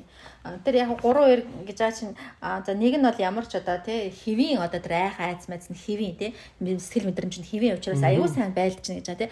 Нөгөө хоёр хүн нь болохоор гинт чанга дуу чимээ ч юм уу гал малнаас амар айдаг болохоор тэрнээсээ дотроо байгаа тэр айцнасаа олоод тулаанд тулдаж чадахгүй. Тийм учраас сэтгэл зүйч ирээд тий тэр чанга дуу чимээ галаас айж байгаа айцын тий ингээд эмчлэл өгчлөө гэж. Тэгэхэд нэг хүн за одоо би ингээд гал хүснээ сайхаа боллоо. Би амар дуу чимээнээ сайхаа боллоо. Би хэвийн мэдрэмжтэй болсон учраас сайн тулалдана гэх юм бол нөгөө хүн болохоор би гал хүсмэс одоо ямар нэгэн ийм айхтарнаас айхаа болсон маань үнэ. Тэгвэл би бол өөрийгөө бодож бусдын хаагур суудаг тал дээр бол би өөрчлөгдөхгүй. Би хувиа хичээх тал дээр би өөрийнхөө амийг бодноо гэж ингэж хэлж байгаа тий. Тэгэхээр тэр хүний түүхийн эдийн засгийн сайжруулаад өгсөн байсан ч гэсэн мэдрэмжүүдийн сайжруулаад өгсөн байсан ч гэсэн яс суртахууны сонголтоо хийхдээ тэр хүн чинь тий урдын хараа сонголтоо хийж штэ. Тэгэхээр сэтгэл судлал гэдэг зүйл бол энэ дээр нөлөө үзүүлж чадахгүй штэ гэж хэлж байгаа. Ёс суртахуун гэдэг зүйлтэй сэтгэл зүй бол ямар ч хамаагүй. Тий сэтгэл зүй өмгийг л засахаас биш тэ гэж хэлж байгаа. Ёс суртахуунтай бол ямар ч хамаагүй. Тэгэхээр ёс суртахуун гэдэг зүйл бол ер нь юу вэ гэвэл нөгөө сонголтын асуудал шүү дээ гэж тий. Тий. Сонголт яаж хийж ийн гэдэг дээр л ёс суртахуун илэрхийлэгдэж байгаа шүү дээ. Ямар ёс суртахуунтай хүн бэ гэдэг нь. Тийм. Сэтгэл зүйн муу түүхий гэдэг бол нүгэл биш өвчин юм аа. Энэ эдгэрдэг тийм өвчин юм аа гэж ингэж хэлж байгаа тий. Тийм учраас сэтгэл зүйн өвчний хувьд л гэмшиг биш эдгэрэх шаардлагатай гэж ингэж хэлж байгаа. Тий. Тэгвэл хүмүүс бол ингэж нэг нэгнийгээ гатан талынх нь үйлдэлээр ингэж шүүдэг боловч бурхан бол ёс суртахууныхын сонголтоор шүүдэг юм аа гэж ингэж хэлж байгаа. Ингэж хэлж байгаа шүү дээ. Чөлөөт сонголт бол ёс суртахуун гэдэг зүйл оролцдог цорын ганц талбар юм аа гэж байгаа. Тий. Тэгэхээр ерөөсөө энэ чөлөөт сонголтыг юун дээр суурилж ингэж хийдэг вэ гэхээр ёс суртахуун дээрээ суурилж л ингэж чөлөөт ямар сонголт хийх вэ гэдэг нь ингэж ёс суртахуун дээрээ л суурилж гардаг зүйл шүү дээ тийм ээ. Тий. Тэр одоо шил муурнаас ингэж амар айдаг тийм сэтгцэн эмгэгтэй хүн байлаа гэхэд ямар нэгэн тийм дотроод мөн чанартай сайн тийм мөн чанарынхаа үүднээс тэр муурыг ингэж тэрвэрч авахаар ингэж сонглоо гэж одоо тий аврахын тулд аврахаас аргагүй болоо тэр муурыг тэрврээд авах юм бол бурхны нүдэнд энэ нь болохоор бүр сэтгцэн эмгэггүй хүн Викторияга кросс одонгоор шагнуулахаас илүү эр зэрэг гаргаж байгаагаар харагдах болно гэж хэлж байгаа шүү дээ. Тий. Тэгэхээр бурхан бол дандаа учир шалтгааныг нь чухалчилдаг. Хүн бол гадна талд харагдаж байгаа үйлдэлийг чухалчлаад байдаг тий. Тэгэхээр бурхан тоомч үйлдэлээ, жижиг үйлдэлчээ, баагчин бэ, ихчин бэ ямар учир шалтгаанаар хийвэ гэдгийг аюух чухалчилдаг юм шүү гэж хэлээд байгаа шүү дээ дахин тий. Тэгээд нөгөө сэтгэл зүйн муу түүхий гэдэг чинь бол нүгэл биш харин өвчин гэж байгаа шүү дээ. Тийм учраас одоо гимших биш тэр сэтгэл зүйн өвчний хувьд бол гимших биш харин эдгээгдэх шаардлагатай зүйл шүү дээ гэж тий. Одоо жишээл яа би зөвхөн жишээ аваад яд насны жолт юм уу. Жишээлбэл яг нэг тийм орчинд орохоор амар уур нүрдэг хүн байж болно шүү дээ. Тийм. Амар уур нүрэл бие барьж чадахгүй амар ингээл зөксгөө авир гаргачдаг уур илэрхийлждэг. Тэр бол өөрөө тийм сэтгэл зүйн эмгэгтэй байгаа хэрэг шүү дээ тэр хүний хувьд. Тэгэхээр тэр бол гимшнэхээсээ илүү тэр яагаад уурлаад байна тийм ээ? Өөрийг нь тэгж бие удирдах чадваргүйгээр уур үйл хөдлөл хийх ямар орчин нөхцөл тэр хүн урд нь нөлөөлж ирсэн яагаад ингэдэг нь олж ирж гаргаж ирээд илрүүлээд эмчлээд тэг шаардлагатай тийм түүхий ид шүү дээ. Тэрнээсээ шинэ бол сонголтоо хийж байгаа ёс суртахуунтай холбоотой асуудал бас биш. Тийм учраас бурхны өмнө очиж шүүгдэх үедээ бол тэр түүхий эдийн учир бол ер нь шүүгдэхгүй. Гэтэл жишээл нь ийм байж болоо л да. Тийм цочор ингэж уурлах тийм ямар нэгэн сэтгэл зүйн эмгэг түүхийд байхгүй, өвчин байхгүй. Гэтэл нэг тийм нэг сүртэй уурлагаар хэрэг болоогүйсэн ч гэсэн нэг сүртэй юм болоог байхад хэн нэгэн хүний алдааг хараад дотроос амар олзуурхаж баярлаад тэгээ амар айлгаж худлаа ингээнд бол нэх худлаа ингээл өөрийнхөө чөлөөт сонголтын улмаас буюу одоо сонголт байна гэдэг чинь ууралж болно уурлахгүй байж бас чадхаар гэсэн үг шүү дээ тэр хүн. Гэтэл ингэж муухай зохисгүй авиралж ууралж хөл гаргаж төвний доромжилж ингэх юм бол харин тэр чинь өөрөө ёс суртахууныхаа дагуу чөлөөт сонголтоо хийж байгаа үйлдэл учраас тэр бол харин бурхны өмнө айхтар шүүгдэх зүйл шүү дээ тийм ээ. Тэгээ сэтгэл зүй гэдэг зүйл бол ихэнхдээ хүний бие махбодтой холбоотой гэж хэлж байгаа тий. Тэгэхээр энэ бие махбод өөрөө өхөн шүү дээ. Тэгэхээр энэ бие махбод өгөх үед тэр хүний одоо нөгөө уур уцаар ааш муухай ааш энэ бүгд хамтдаа өхөн шүү дээ. Тэгэхээр тэнд нүцгэн юм үлдэн тий. Тэр яг өөрийнх нь жинхэнэ мөн чанар үлдэн шүү дээ. Тэргээрээ тэр хүн шүүгдэн шүү дээ тий. Тэгэхээр энэ нэг тийм алдаа нэг тийм ааш авраасаа болоод тий сэтгэл зүйн байдлаасаа болоод нэг янз бүрийн буруу юм хийдэг хүмүүс тэр бол тийж айхтар асуудал үүсэхгүй байгаа байхгүй тий. Тэгэхээр цаад ухтаа мөн чанартай тий тэр сонголт юу хийж ин тэргээрээ л бид нар шүүд болохоос ш яг ингээл уур уцаараа ингээл тий ингэж байгаа хүмүүс бол тэгж айхтар тийм шүүлтэг авахгүй штэ би яг тийж л бодож чинь тий одоо тэр хүний тэр бие махбодтой холбоотой зүйлийг бас хүн өөрөө сул дорой учраас яг ухамсараараа захирч дийлж чадахгүй штэ тий жишээлбэл одоо юу гэдгийг залуу хүнд байдаг тийм ээ зөнгөж өсвөр насны залуу тийнейж залуучууд хүүхдүүдэд те могцом уур сүрсар гэсэн тэр авир те айгүй их тийм энерги ялгарч яадаг айгүй их тийм гормоны өөрчлөлтүүд бий болж яадаг те тийм учраас нас тогтсон хүнийг бодвол хамаагүй юм ширүүн авиртай байдаг шүү дээ тэрийг тэр хүүхэд бол өөрөө өдөрдөж захирч чадахгүй шүү дээ тийм ээ чадахгүй тий тэгээд энд ингэж хүмүүс Христ итгэлийн яс суртах хүнийг чи энэ тушаалуудыг сахих юм бол шагнан сахиж чадахгүй бол шийтгэн гэсэн байдлаар өөрөөр хэлбэл бурхантай тийм наймалцах байдлаар хүлээж аваад байдаг. Тийм хандлага байдаг. Гэхдээ энэ бол Христ итгэлийн ёс суртахууныг харахаар сайн арга зам биш шүү гэж хэлж байгаа. Тэ? Энэ харин эсрэгээрээ юм аа. Сонголт хийх болгонтой ямар нэгэн зүйлээр сонголт хийх болгонтой таны дотоод сүм сонголт хийж байгаа дотоод хүнээ урдынхаас нь багаар илүү сайн болгож өөрчилж байна уу? Тэр нь чухал юм аа. Дотоод сүм central part of you гэж хэлж байгаа байхгүй. Дотоод сүмд чинь тэр хийж байгаа сонголтоо чинь багаар дотоод сүмийг чинь өөрчилж гинүү гэдэг нь чухал болохоос мөн чанарыг чинь өөрчилж гинүү гэдэг нь чухал болохоос ш. Тэ? Энэ бурхнаас өгдөж байгаа тушаалууд бол чи энийг сахиад болчин сахгүй шийтгэн гэсэн юм ерөөсөө биш юм аа. Өгдөж байгаа тушаалууд бол багаар чи энийг сахих гэж хичээх явцдаа чиний мөн чанарт гарч байгаа өөрчлөлтийг л хүсэж байгаа болохоос ш. Энийг сахихгүй даа бол асуудал биш юм аа гэж ингэж хэлж байгаа тийм. Тэгэхээр ер нь тэгээд хүний амьдрал бол юу вэ гэвэл тийм ээ. Хүний амьдрал бол нөгөө хүнийг өөрчлөх явц шүү дээ тийм үү. Тэр явц нь ямар байна вэ гэхээр алстаа явсаар байгаад яг бурхны нүдэнд бурхны улсад очиод тэнд байгаа бурхны бүтээлүүдтэй нийцэж амьдарч чадхаар тийм зан авиртай болж өөрчлөгдөж гин үү. Эсвэл бурхныг эсэргүүцэж байгаа тэр муу оршихуйтай адилхан байдал руу ингэж өөрчлөгдөж гин үү тийм ээ. Тэрийг ингэж чухалчилж хэлж байгаа тийм ээ. Тий. Тэгээд нэг хоёр хүний талаар хэлж байгаа шүү дээ. Хоёулаа айгу тийм уур уцаартай. Тэгээд нэг нь одоо уурснаасаа болоод бүр одоо тий олон хүний одоо бүр амиг ингэж хүнээсэн байж болно тий. Тэгэхэд нэг нь бүр ингээд уурснаасаа болоод айгу хүмүүсийн өмнө ингээд айгу өөрөө айгу байдал дараад ингээд шившиг болоод ингээд дуусч болно.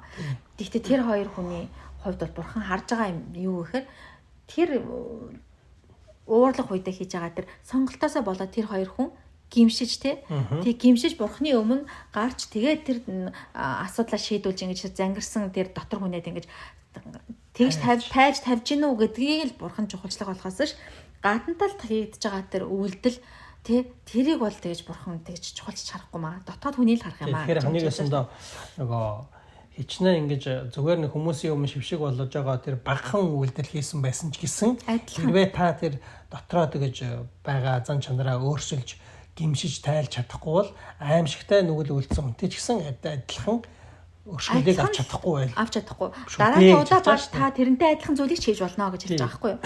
Тэгэхээр тэр нь гаднах нь том байн жижиг байна гэж тайвшраад байгаа юм ерөөсөө биш ээ. Доторх хүн чинь бол адилхан байгаамаа гэж ингэж хэлж байгаа тий. Тэгээ энэ дээр нэг юм гэж бодлороо үйлдсэн нүглийг маш хурц асуудал гэж харах хэрнээ аимшигтай аллах уралдаа зүгээр л гимшвэл өршөөгдөх зөвлөмөд ингэж битсэн байдгаа. За Христ гэлтэй зохиолч нарын намыг уншиж байхад ийм харагдаад би энийг жоохон гайхдаг байсан гэж ингэж хэлж байгаа шүү дээ. Тэгээд энэ яг хүний амьдрал дээр ч гэсэн ингээд ийм байдаг. Яг ингээд ямар нэгэн хурц асуудал үүсээд хоорондоо ингээд жоохон маргалдаад ингээд өнгөрөх үе байдаг. Бүр одоо чи бидэд тулаад муудалцсан гэсэн үг шүү дээ. Тийм үе байдаг. Тэгэхэд ямар ч тийм хурц асуудал үүсэхгүй, маргаан үүсэхгүй. Тэгэхдээ нэгэнтэл айл айлын сүнслэг орших учраас мөн чанараараа бол мэдээд байдаг тийм ээ. Мэдрэгдээд энэ хүн юм байна да гэж мэдрэгдээд байдаг. Тэгэхдээ гадна талд бол ерөөсөө хурц асуудал үүссэн зүйл байхгүй. Тийм үед харин ч хүний сэтгэлийг айгүй тавгуутуулдаг штэ ер нь. Тэ айгүй тийм эвгүй мэдрэмж төрүүлдэг. Тэгэхээр тухайн хүн ч гэсэн бас бодох хэрэгтэй гэж байна тий.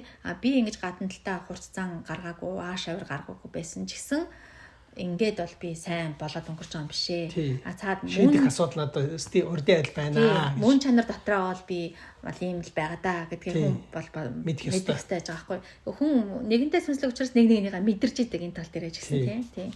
Тийм учраас тэр гадна талд илэрхийлж байгаа үйлс томоо жижиг гэдэг нь тийм чухал биш ээ. Хамгийн гол дотор байгаа мөн чанар нь өөрчлөгдөж гин үү үгүй юу гэдэг нь л чухал шүү дээ тийм ээ. Тий. Тэгээд цаашаа өргөжлөлөд ингээ их тийм чухал зүйл хэлж байгаа. Юу гэхээр хэрвээ та ийм зөв зам дээр явж явах юм бол гэж байна тийм үү? Тий. Ийм амар амгалан бас мэдлэг энтрийг олж авна тийм ээ. Тэгээд хүн ингээд зөв тал руугаа сайжрах тусмаа яадаг вэ гэхээр дотроо байгаа хорон муугаа олж хардаг. илүү тодорхой ойлгож харж чаддаг гэж. Тий. Одоо жишээлбэл одоо явах тусмаа ер нь бол Христэд итгэж байгаа хүн ингээд явах тусмаа яадаг гэхээр өөрийнхөө бүр хүүхэд наснаас ахуулаад үйлдэлсэн тийм нэг буруу үйлсүүдээ ингээд толгой дотор бодогдоод ш. Тэгээ яагаад гэхээр би тэгэхэд шас тэр хүн дими айгу муухай үлдчихтэй би бас зохисгүй авралсан да их онцгүй хүндээ би бас гэдэг ингээд тийм бодлоод ингээд төрөөд явдаг штэ. Тэр бол тэгэхээр бас сайжирж байгаа зөв зам дээр явж байна гэсэн үг шүү дээ. Тэгэхээр хүн ер нь өөрийнхөө дотор байгаа муу мухайг олж харна гэдэг чинь ер нь зөв зам дээр явж байна гэсэн үг шүү дээ. Гэтэл эсрэгээрээ нөгөө муу тал руугаа хүн дордог тусмаа ямар болдог вэ гэхээр өөрийнхөө ямар хор муу вэ гэдгийг ойлгож ухаарч чаддгүй. Тийм ээ? Тий. Бүр одоо найгүй бүр хор муу хүн байлаа гэхэд бол тийм ээ? Бүр хитрээд өөрийгөө бүр зөв гэж бодож авдаг тийм ээ? Цаг хугацаа өнгөрөхсөн бол миний зөв штэ гэсэн сэтгэл нь бүр ингээл их идэг тийм ээ? Өөрөө бүр хамгийн зөв хүн юм шиг болоод яваад байдаг. Тэр бол харин өстой найгуу хорон муу хүний замаар явж байна гэсэн үг гэж байна тийм үү? Би энэ 3 дугаар бүлийг уншиж байгаас эхлэл нам би гэр альвын юмыг эхлэл намруу их авчиж байгаа чи наах гэдэг тийм зонтой юм шиг. Эхлэл нам ингээ уншиж хахад тийм энтэй ингээ холбоотой ингээ санагдаж байгаа байхгүй юу? Хүн анх Адам Ев хоёр нүгэлтэй болсон гэж хэлж байгаа шүү дээ тий. Ер нь бол Бурхны нөгөө талд гар зогссон шүү дээ тий.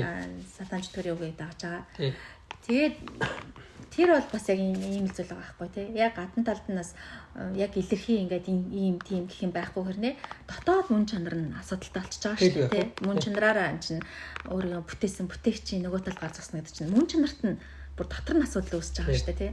Тийм болохоор тэрийг бол хайхтар нүгэл гэж тэгэж харж исэн юм байна да. Тэгээд энэ хуулийг ч гэсэн өгөөч энэ төр гэд хэлж байгаа. Тэгээд хууль бас хүний дуртай байгаа тэр талуудыг ингээ харахаар хууль дуртай байгаа чанараас яг л энэ дээр хэлж байгаа шиг доторх мөн чанар нь бол тэртээ алсгол байгаа хэрнээ өөрийгөө зөвтгөхийн тулд гадна талд байгаа хуулийг сахих гэж хичээдэг тий. Тэгээд тэр хуулийг сахиж байгаа байдлаа хараад альтрууны тэр фарисеуны залбир шиг би болж гин гэж өөрийгөө тайвшруулдаг тий. Тийм зүйл яг хүний өвгтэй мөн чанар нь тийм. Яг тэгэхээр над түрүү ярьсан шиг бурхан хуулийг өгсөн зорилго нь юу гэхээр зүгээр нэг тийм бүрэн журмыг сахиулах гэдэг юм шиг ойлгоод байна шүү дээ. Тий. Хүүхэд гэснээр тийм байдаг штэ ер нь тодорхой юм дуртай байдаг штэ.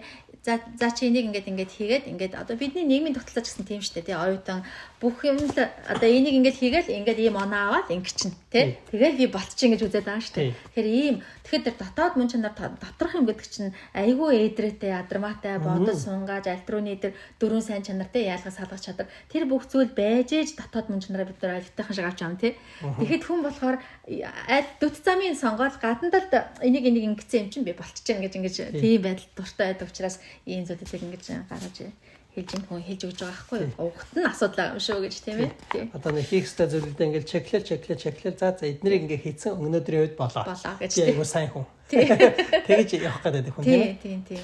Тийм бол биш. Мөн чанарын асуудал шүү дээ энэ бол. Тийм. За тэгээд 5 дугаар бүлэг рүү одоо ер нь тэгээд ясвартхуунтай холбоотой зүйлийг л Христлийн талаас тайлбарлах гэдэг байгаа шүү дээ. Одоо тэгвэл энэ бэлгийн ясвартхуун ямар ах хэвтэй юм бэ гэж хүний гэж ингэж хэлж байгаа. Тийм. Тэгээ энэ сэдвээр бас нэлээд ингэж их олон зүйлийг хүн бичсэн байгаа тийм ээ. Гэтэ энэ дээр бол би жоохон тавчхан яриад ингээд өнгөрмөр санагдлаа. Хүмүүсийг бас өөрсдөө уншаарай, өөрсдөө сонсоорой гэж хэлмээр байна. Тийм. Тэгээ ерөнхийдөө хэлэх юм бол бид нар бол асар гажуудалд орцсон байгаа шүү гэдгийг энэ хүн ойлгуулж анхны байдал руу нь ер нь бэлгийн харилцаа гэдэг чинь ер нь яг ямар учиртай зүйл юм бэ гэдэг анхны байдал руу нь төхүүлж тэгээд одоо бол дэндүү энэ бол гажсан байдалд орцсон учраас бид нар өөрсдөө энийгээ мэдэхгүй явж байгаа шүү гэдгийг л ойлгуулахыг хүсэж байна гэж харсан. Тэгээ энэ бол ер нь тэгэж өмгөөлөх шаар. Одоо ер нь бол хүмүүс одоогийн энэ нийгэмд тийм ээ цаашдаа ингээд явах тусмаа ил задгаа болоод явах тусмаа өөрсдийнхөө юм бэлгийн явдал дээр дэндүү гажуудсан байдлаа өмгөөлөх хандлага хүмүүс их байгаа шүү дээ. Тэрийг нь бол тийм биш шүү. Энэ бол өмгөөл хандлах зүйл биш. Энэ бол ерөөсөө цэвэр гажуудал юм шүү. Тийм. Их гажсан байдал руугаа явж шүү. Тийм. Тэрийг одоо ингэж ойлгуулах нь бол тэр хэлж байгаа тайзан дээр одоо ингэж гэрэл тусаалаа тий. Тэгэл нэг хүн ингэж тавхтай ингэж төмөр таглагаар таглалцсан тавхтай юм ингэж барьж гарч ирэл тэрэн дээр нь гэрэл тусаал тэгэл тэр таглагыг насан чинь ингэж хоньны ч юм уу гахаан ч юм уу шарсан гуй гарч ирэл тэгэл хүмүүс алгадшаал тийм үзүүлбэр ингэж үзүүлж явах юм бол хүн юу гэж ойлгох вэ гэдгсэн чинь нэг хүн тэнд одоо маш их өсгөлэн болж ин л даа гэж ойлгох бах та гэж хэлж байгаа шүү дээ тий. Тэгэх юм бол одоо нөгөө ингээл тий стриптиз үзүүлбэрээр байж байгаа тэрнтэй зөвлөж хэлж байгаа шүү дээ энэ чинь тий. Тэгвэл яагаад ийм байгаа юм бэ гэхэл хүмүүс үлсэндээ болоод ийм их хийгээд байгаа юм уу? Үгүй шүү дээ гэж хэлж байгаа шүү дээ. Энэ бол ганц цэвэр гажуудал учраас хэлж байгаа. Тий. Тэгээ эн чинь яг хүн хоол идэхдээ өсөөд хүн хоол иддэг тий. Тэгэхэд хүмүүс бол энийг зүгээр нэг хоол идэх тэр өөрийнхөө хүслийг ингэж гүйцэх хүслээ хангах юм шиг ингэж хоол идэхтэй адилхан л энийг бодоод байна. Эн чинь ерөөсөө огтхонч тийм юм биш. Эн чинь бол зөв нөхөн үржихтэй ер нь бол холбоотой зүйл. Ингэж гажсаар агаад одоо бүр ингээл ийм замбраагүй байдалд хүрчээд байгаа болохоос ш энэ ерөөсөө ийм замбраагүй байх ёсгүй зүйл юм байна. Анхандаа л тийм байгаагүй маа гэж хэлж байгаа тий. Тэгээ яг нөгөө тухайн үед бол нөгөө чин дайны дараагийн үе шүү дээ. Тэгээд бас нийгэмд бас дэндүү юм задгаа дураараа байх явдлууд их бий болсон юм шиг байна. Тэгээд тэрийгээ юу гэж тайлбарлаад тэгэхээр харин ч дэндүү юм дарагдмал байдалтай тийм ээ. Хаалттай хэвлэл мэдээлэл янз бүрийн зүйлүүд бүх зүйл дээр юм хаалттай байсан учраас өсөглөн одоо нэг өсөндөө тийм байдлаасаа болоод дэндүү хоолнд дурладаг шиг одоо дэндүү их ингэж задгаарч байна гэж байгаа. Гэхдээ тийм бишээ гэж тийм. Яагаад гэвэл тэр нөгөө нэг тайзан дээр одоо гахаа хавиргыг одоо тийм ингээд шарсан хавирга гаргаж ирээд олуулаа алга ташаал ийм зүйл гэж байхгүй шүү дээ гэж тий тайлбарлаж байгаа шүү дээ. Тэгээ ер нь бол тэгээд энэ бэлгийн харилцаа гэдэг зүйл чинь бол ерөөсөө цэвэр зөвхөн тэр нөхөн үрчхэн үүрэгтэй л зүйл шүү дээ гэж хэлж байгаа та тэрнээс ингэж юу биш. Тэгээ ер нь яагаад гэвэл ийм болж байгаа гэхээр нэгдүгээрт өвөгдөөцөөсөө тийм ээ нэг бас тэр уналтанд орсон учраас уналтын улмаас тэр нүгэлтэй болж уналтанд орсноор хүний дотор маш олон буруу элементүүд идрэмжүүд түүхий идэгчлээд байгаа тэр зүйл бий болж байгаа шүү дээ. Жишээлбэл уур байна, үзэн ядал тийм тэр хүнийг алах сэтгэл тийм үстэй. Шунал байна. Одоо янз янзын зүйлүүд нүгэл гэдэг зүйлд ингэж багтаж байгаа шүү дээ. Тэр зүйл нүгэлтэй болсон гэж ганцхан үгээр хэлсэн болохоос ш тэр бүх муу зүйлүүд чинь тэр нүгэл дотор багтаж хүний биед гэж орж ирж байгаа шүү дээ. Тийм ээ. Тэрээс уг нүгэлгүй ариун бүтээгдсэн шүү дээ. Тэрэн дундаа маш их том одоо үүрэг одоо орон зай эзэлдэг нүгэл дотор тийм зүйлөө л өөрөө энэ бэлгийн гажуудал шүү дээ. Тэгэхээр ийм зүйл тэр анхны хүнд ингэж нүглээр дамжуулж орж ирсэн. Тэгээд цаашдаа төрсэн хүмүүс ч гэсэн энэ эцэг өвдөцөөс ингэж те гажсан ийм таашаал мэдрэмжтэй ийм зүйлүүдийг биеийг хүлээж өгүүлж авсан. Тэгээд дээрэс нь бас бид нарт их юу нөлөөлдөг вэ гэхээр эргэн тойронд тийм ээ энэ өсгөөсөө хүүхэд байгаасаа ингэж бидний өсөж төлөвшөж байгаа нийгэм дотор дэндүү ийм журамгүй байдлыг ингэж сурталчилсан мөнгө олох задгаа тийм ийм зүйлүүд байгаа учраас энэ бас бид нарт ийм цаашдаа ингэж хамаагүй дураараа ингэж байж болно гэсэн тийм юг төрүүлж сэтгэлийг төрүүлж ингэж улмаад эвэргэж муу мухай байдал руу чиглүүлж байгаа шүү дээ гэж ингэж хэлж байгаа тийм ээ. Гэхдээ бас ингэж Христ итгэл гэхээр тийм ээ одоо энэ гэрлэлтийг тийм ээ одоо ингэж эсэргүүцдэг бүр тас хоригддаг одоо тийм одоо зүйл гэж бас бити буруу ойлгоорой гэж байгаа шүү дээ. Ерөөсөө тийм биш. Энэ харин ч энэ нөгөө эрэгтэй эмэгтэй хүмүүс хоорондоо хоримлох ёстой тий гэр бүл болох ёстой гэдэг тал дээр бол Христ итгэл Библи бол харин ч бусад одоо шашин сургаалуудыг бодвол хамаагүй илүү ингэж гэрлэлтийг алдартай тийм сайхан зохистой зүйл гэж тооцдог шүү дээ. Тийм Библиэлд тийм зүйл олон байгаа шүү дээ. Тийм. Хүмүүс одоо шатаж басаас гэрэлсэн дээр гэж байгаа тийм ээ. Хүмүүс одоо хоримлох хэрэгтэй гэж эцсийн тэр бурхантай уулзах тэр өдрийг хүртэлх эрэгтэй эмэгтэй хүний хоримлалтаар зөөрлж, урмын яслалтаар зөөрлж энэ төр шилсэн байгаа шүү дээ. Тий. Тэгээд анханасаа бүтээхтэй ч гэсэн бурхан анхандаа эрэгтэй хүний бүтээгээд туслагчийг нөгөө сайн илүү сайхан байлгахын тулд туслагчийг бүтээж өгч эмэгтэй хүнийг бүтээж өгч байгаа шүү дээ. Тий. Тэгээд тийм байгаа. Тийм учраас энэ гэрлэлттэй холбоотой тал дээр бол ингэж дэндүү үгүйсгсэн зүйл бол Библиэд байхгүй шүү. Тий. Хэлж байгаа тийм ээ. Тэгээ энэ ер нь бол шалтгаан нь бол бидний төрлөх одоо гажсан төрлөх чанар тэгээс бидний мэхэлж идэг энэ бол чөтгөрийн зүйл юм аа гэж хэлж байгаа бэлгийн замраг байдлыг тий. Тэгтэл бол орчин үеийн бүх суртал ухуулгууд нь юу гэж ингэж зааж сургаж байна гэхээр энэ бол хүсэл шунал бол угаасаа байгалаас заяасан тийм эрүүл учир шалтгаантай зүйл учраас үүнийг дарагдуулах шаардлагагүй хэвийн бас гажуу зүйл гэж ингэж ойлгох шаардлагагүй гэж одоо жишээл материалист хүмүүс бол тийм л үзлийг сурчлаа шүү дээ тий. Ингэж буруу ингэж ойлгуулж байгаамаа. Тийм учраас харин чи ийм зүйлийг бол маш эрүүл биетэй одоо их юу байгаа. Эрүүл чирэг байгаагийн шинж юм аа гэж ингэж буруу ингэж яаж байгаамаа. Суртал ухуулах нь ийм байгаа учраас тэгээ эцэстээ тэр чи мөнгө олох зорилгоор янз бүрийн тийм өдөө хатгах тийм суртал ухуулах тийм зүйлүүд байгаа учраас бид нөр ингээ явсаар хагаад ийм гажсан байдалд хүрчээд байгаа болохоос энэ дээр ингэж байгаа шүү дээ. Хэрэг одоо тэр альтрууны тэр шарсан гой гэж ярьсан те. Тэгэх юм бол бид нар гайх нэдтэй. Үгүй эн чинь юу шарсан гой мó. Тэгээд алгадшаад тэр үзүүлээд энэ ямар өргөдөлтэй хүмүүсээ гэж те. Тэгэх юм бол хайр гаргийн хүн өнөөдрийн дэлхий дээр бууж ирээд би энэ хүн төрлөختний бэлгийн харилцаа гарах юм бол бас яг энэ ямар амар юм бэ гэж хэлэхээр ямар гажцсан хүмүүс үү тийм бид нар өөртөө мэдэхгүй болохоос биш яг зөв хайр гаргийн хүн шил байлаа гэдээ одоо бууж ирээд харах юм бол энэ ямар амар гажцсан хүмүүсээ гэж хэлэхээр энэ төвшөнд ирчээд байгаа шүү гэж ингэж хэлж байгаа шүү дээ. Тэгээ ерөнхийдөө бол энэ аз жаргалтай байхын тулд тийм ээ олон зүйлүүд дээр хязгаарлалттай хандах хэрэгтэй шүү дээ. Бүх зүйл ингэж хязгаарлалтай байх хэрэгтэй, хэмжээ хязгаарах хэрэгтэй. Тэрний бүр онцгойлон хэмжээ хязгаартай хандаж болгоомжлох хэрэгтэй зүйл бол энэ бэлгийн харилцаа шүү дээ. Тэгээд хэр зэрэг гажуудсан бэ гэдэг зүгээр ингээд тайлбарласан байгаа. Жишээлбэл ингэж байгаа шүү дээ. Айгүй тэр их бас их сайхан оновчтой тайлбарлаж байгаа. Юу гэхээр жишээлбэл хүн хоол идэх туршилт байдаг хэвчээ тийм ээ. Бас хэтрүүлж болохгүй зүйл шүү дээ. Гэхдээ бас зарим хүмүүс хэтрүүлдэг тийм ээ. Тийм байдаг. Ерөнхийдөө л амттай хоолыг бол ер нь нэг нэлээд гулагтлаа идэх гэдэг шүү дээ. Тэр бол өөрөө тэр хүний тийм бас нэг муухай чанар шүү дээ тийм ээ. Тэр бол сайхан зүйл шүү. Гэхдээ тэгж байгаа шүү дээ. Хүнд сайхан чанарт амттай хоол өглөөгээд хүн хэтрүүлж иддэг. Гэхдээ хүн хэтрүүлж идлээгээд нэг 2 юм уу 3 хүний порцлогдчихдаг. Тийм ээ. Тэрнээс 10 хүний порцол иддэг. Тийм.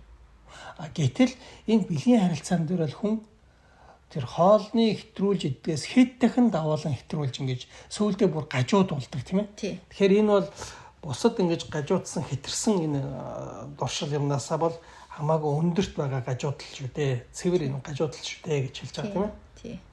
За өнөөдөр ингээ ямарсан 5 дугаар бүлэг хүртэл ярьчлаа. 3 дугаар ном бол айгүй 5 ном байж байгаа шүү дээ. 3 дугаар номыг бараг цаашаа 2 хувааж ярих нь эсвэл нэг дахиад нэг яриад дуусгах нь. Тий. Тэгээ яг энэ 5 дугаар бүлэгтээ нэг үгийг хэлээд тэгээд дуусгасан байгаа нэг хүн. Тэгээ ингэж хэлж байгаа шүү дээ. Тэгэхээр бидний энэ бахан биеэрээ үлдээд байгаа нүглүүд байгаа шүү дээ. Эднэр нь бол ийм бузар муу зүйлүүд мөө тийм үү? Гэхдээ бол ер нь нүгэл гэдэг зүйлүүд дундаа бол хамгийн бага юм шүү гэж байгаа шүү дээ. Тэгэхээр хамгийн муухай тийм зүйл бол энэ сүн сэтгэлийн нүгэл тийм ээ. Энэ бол махан биеэр үлж байгаа нүгэл шүү дээ. Махан биеэрээ ямар нэгэн зүйлээс таашаал аваад тэрнээс нүгэл үлдэх юм бол тэр харин ч сэтгэлээрээ үлдэж байгаа нүглээс бол бага зүйл юм шүү гэж тийм ээ. Хамгийн муу тийм жишээлбэл сүн сэтгэлийн таашаал тийм үү. Жишээлбэл одоо хүмүүсийн ингэж алдаа хийхэд нь баярладаг, бүр алдаа хийлэгдэг те хүмүүсээр. Тэгээд бүр өрх тавина гэж хэлдэг шүү дээ. Өрх цанг тавьж алдаа хийлэгдэг. Тэгээд бүр хутлаа ингэ зааж өгж байгаа сайхан сэтгэлээр хандж байгаа юм шиг байжгаад гин бурууг нь илчилдэг ч гэдэг юм уу тийм ээ. Тэндээсээ таашаал авах тийм. Хутлаа үнэн мэдэхгүй янз янз ингэ ховж ярьж муухай тий тэгээд зугаацдаг. Эрх мэдлээр зугаацдаг тийм ээ. Өөрийнхөө байгаа эрх мэдлийг ашиглаж гэж доороо байгаа хүмүүсийг янз янзын эвгүй байдалд оруулдаггүй, зовоодгүй тийм ээ. Тэгээ тийм үзэн ядж байгаа, бузар муу зүйл ингэж хийж байгаа ийм зүйлүүдээс сэтгэл санаан дотроо ингэж таашаал авч байгаа. Энэ нүгэл бол хамгийн аимшигтай муухай нүгэл юм шүү гэдгийг ингэж хэлээд тийм энийг ингээд уншчихъя. Тэгээ ингэж байгаа штэ. Ингэж байгаа.